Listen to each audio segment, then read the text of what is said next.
Hello friends, welcome to our YouTube channel. ఈరోజు మనం ఈ యూపీఐ ట్రాన్సాక్షన్స్కి సంబంధించి ఒక అప్డేట్ గురించి అయితే మనం చూద్దాం. సో మనకు సోషల్ మీడియాలో చాలా వరకు ఈ యూపీఐ ట్రాన్సాక్షన్కి సంబంధించి ఒక అప్డేట్ అయితే వైరల్గా మారింది.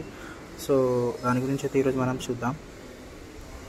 సో ఇక్కడ మనం టెక్స్ట్ చూస్తే ఇవాళ మనం చాలామంది గమనిస్తున్న ఒక ముఖ్యమైన అంశంపై మాట్లాడుకుందాం.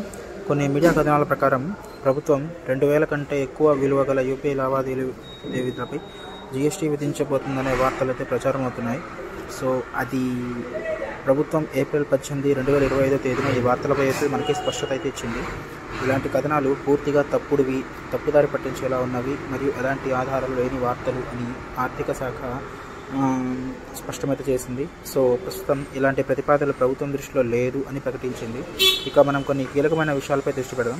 జీఎస్టీ అనేది మనకి ఓన్లీ మర్చెంట్ డిస్కౌంట్ రేట్ అంటే ఎండిఆర్ వంటి ఛార్జీలపై మాత్రమే వర్తిస్తుంది. సో మనకి పర్సెంట్ మర్చెంట్కి అయితే మనకి వర్తించదు.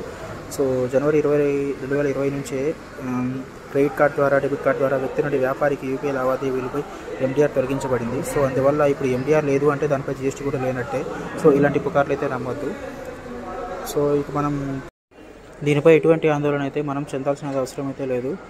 సో అది ఫ్రెండ్స్, మనకి 2019 నుంచి 20 మనకైతే 21.3 లక్షల కోట్ల యూపీఐ లావాదేవీలు అయితే జరిగాయి. సో ఈ సంఖ్య మనకి ఇప్పుడు 2024 మార్చి నాటికి 260.56 లక్షల కోట్లకైతే మనకి చేరింది. సో అది ఫ్రెండ్స్, మన ఛానల్ అయితే సబ్స్క్రైబ్ చేసుకోండి. ఇలాంటి లేటెస్ట్ అప్డేట్కి అయితే మీకు ఎప్పటికప్పుడు అయితే వీడియో అయితే వస్తుంది. ఈ వీడియోని లైక్ అండ్ షేర్ చేయండి. Thank you.